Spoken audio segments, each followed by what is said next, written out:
All right, so in this module, we're going to talk about American political parties, and we're going to start out talking about the evolution of the party system in the United States.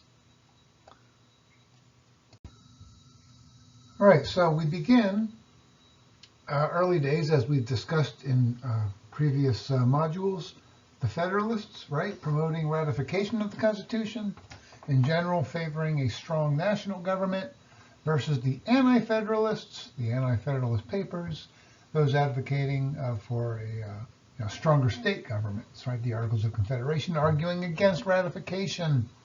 That's really the origin, right, of our two-party system, Feds versus Anti-Feds over should we or should we not ratify the Constitution.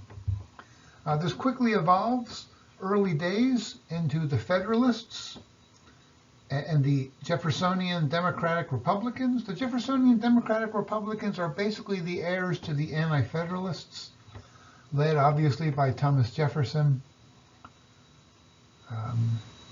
And again, right, you start to see the early contours of our current two-party system. Some say that's why we have a two-party system. We started out with a two-party system, and that simply continued to be the case over the decades.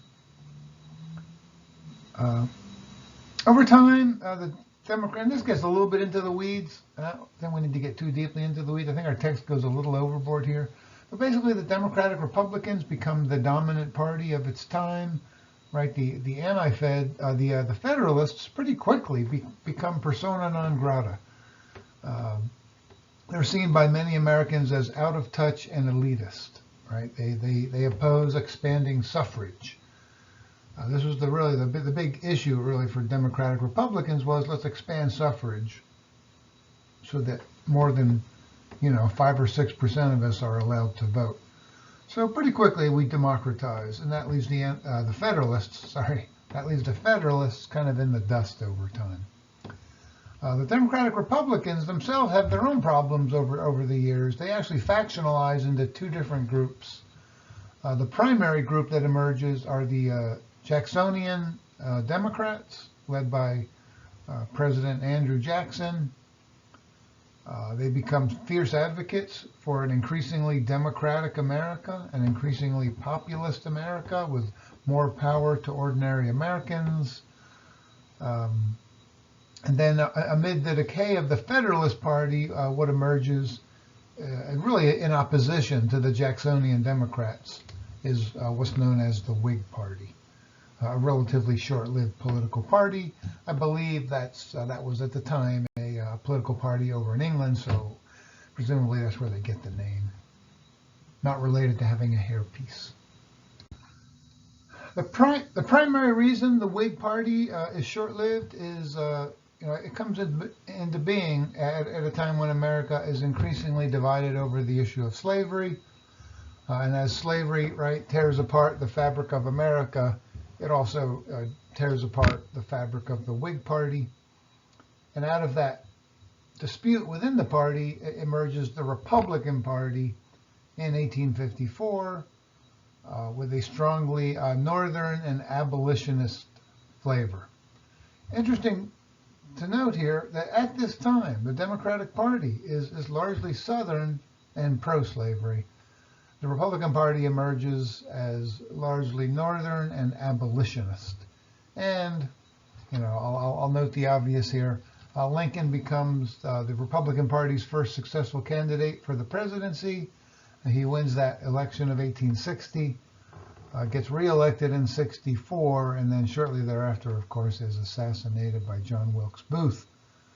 Republicans come to dominate really just American national politics, certainly the presidency, from 1860 right up until about 1932. And we'll pick up that thread on the next slide. I'll note the obvious here. The reason 1932 is a key date that signals the rise of the Democratic Party as again being competitive at the national level. A guy named Franklin Delano Roosevelt, you may have heard of that guy.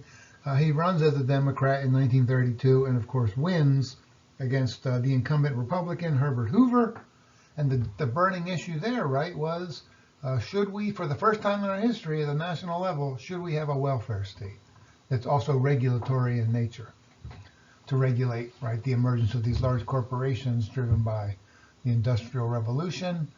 The Democrats, right, win that argument. But yeah, we do need a welfare state at the national level, and we do need a regulatory state to keep the power of these large corporations in check. And what you get out of that, right, is what's called the New Deal coalition that puts the Democrats firmly in control of our national politics by and large, for the next almost 50 years. It's quite an era of dominance. And by the way, that's called a realigning election. Our book talks about it. It's a pretty important concept, hint, hint. Right, a realigning election is one in which the two major parties go at it over a primary issue. One party wins based on that primary issue, and then they win on that issue over and over again for decades to come. Right, that's where we're realigning our politics in a new direction. Realigning elections herald the coming of great political change. Right, so the 1932 election is a classic example of a realigning election. Right, the burning issue is, should we have a regulatory welfare state? Republicans say no, Democrats say yes. Democrats win in 32 on that issue. They win again in 34, 36, 38, 40, 42, 44. You get the idea. Right up until about 1980. Right? That's a realigning election. Right? And as a result, we get major changes in our politics. And ultimately, right, when you have that kind of an election and it gets repeated over the decades, the other party ultimately gives up and joins them. Right? That's why when we do get a Republican president in this era of Democratic Party dominance, it's either Eisenhower, right, a middle-of-the-road Republican, or it's Richard Nixon, a liberal Republican, who's all about the regulatory welfare state. That's how important realigning elections are. This finally comes to an end for Democrats in 1980, right, where Ronald Reagan, a larger-than-life figure, a charismatic Republican, wins the White House. He wins it again in 84.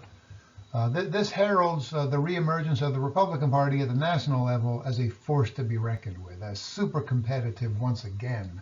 That's good for our politics, though. You know, I want to emphasize that. Realigning elections are exciting. They do create tremendous political changes. But overall, right, overall in a democracy, I think you want a competitive two-party system. So in many ways, I see this as a positive development. One-party dominance for any length of time is rarely good for our democracy. So the Republican Party becomes competitive once again in 1980, right up to today, right, where the two parties essentially trade power back and forth. It's been very 50-50 for the most part. I think you may be starting to see a lean towards the Democratic Party at the national level, but we'll have to see if that continues. Uncertain at best. We also see in the modern era, right, this process of de-alignment that our book also talks about. That's a dynamic whereby more and more Americans self-identify not as either a strong Democrat or a strong Republican, but as independent. Now it's also true that most who will ultimately say that they identify as independent, most of them, overwhelmingly actually, most of them either identify at least a bit with the Republican Party or with the Democratic Party. Those are called the leaners, right? They're not maybe strongly Democratic or strongly Republican, but they tend to lean Democratic or lean Republican. So although we have seen the rise of independents as the single largest category in the American electorate, right, larger than either those who self-identify as Democrats or Republicans, the vast majority of those who identify as independent usually lean either one way or the other most of the time. I want to take a brief pause here and start to look back over what we've just gotten done talking about in rapid fire succession. Note here, and it's a fascinating story that I cannot tell in much detail because we just don't have the time. This is an intro course. Over time, what we see, right, is that the Republican Party that starts out in the mid-19th century as being progressive, right, multiracial, and northern predominantly, to today, right, the Republican Party is much more conservative. It is much more southern. and it is largely monoracial, right? A heavily white party. Quite a transformation over many decades, right? Over about 150, 160, maybe 170 years, something like that. Over a long period of time, right? They completely shift their orientation. I want to note that about our political parties. Over time, they do change.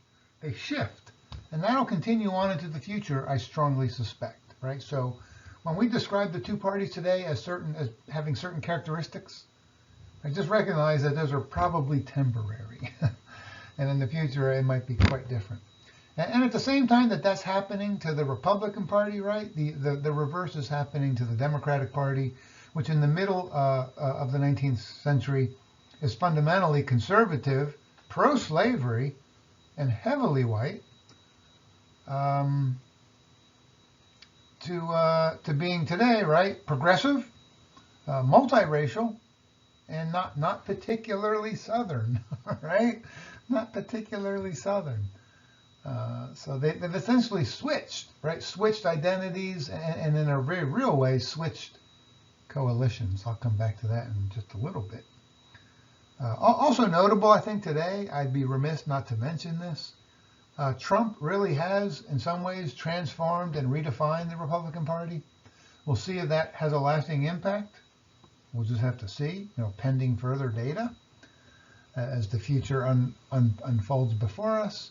But for now, right, you would say that Trump has really, in many ways, redefined the Republican Party as fundamentally populist, right, which was historically kind of the role of the Democratic Party.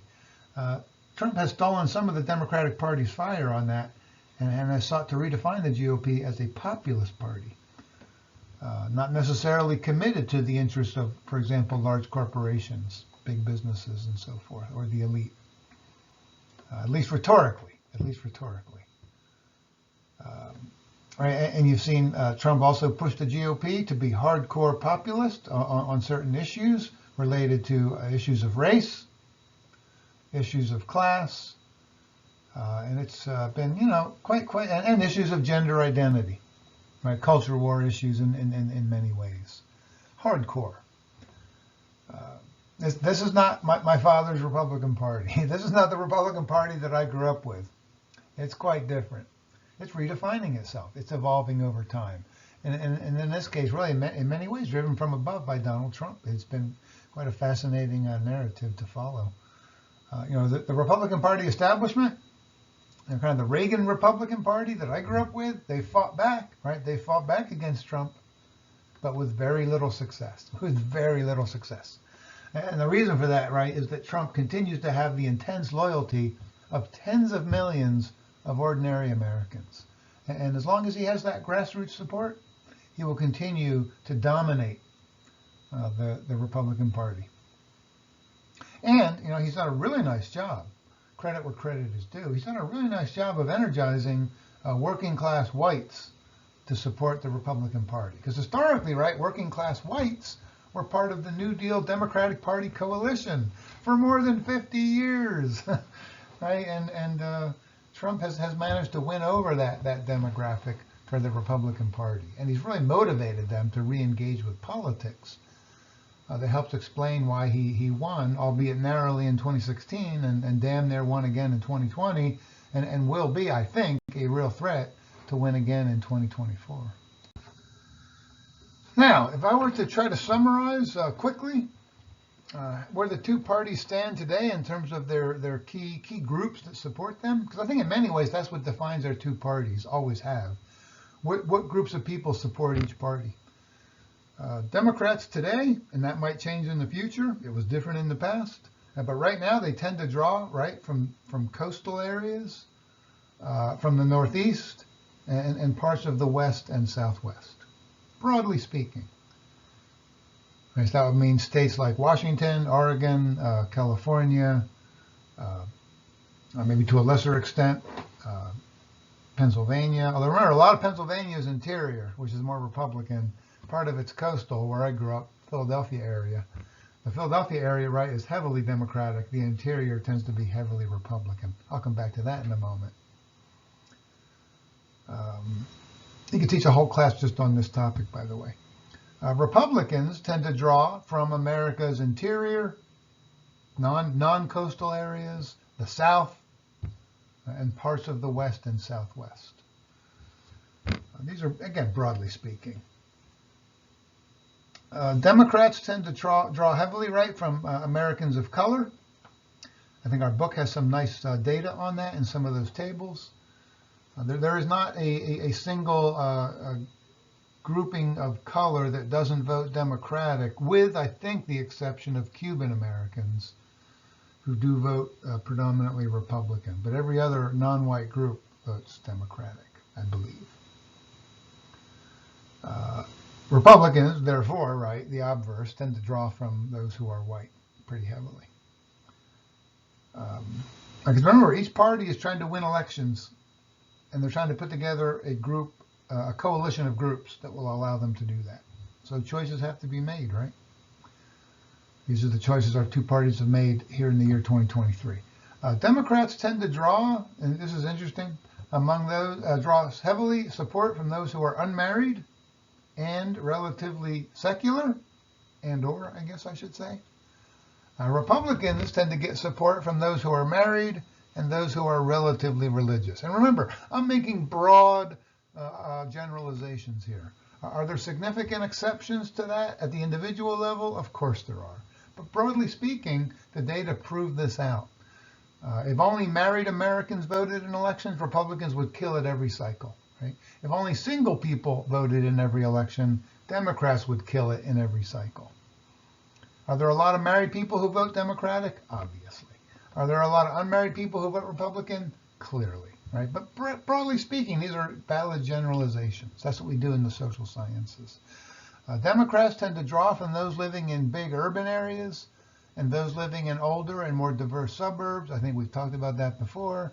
Republicans tend to draw from those living in small towns and rural areas and those living in newer and more far-flung and, quite honestly, whiter suburbs.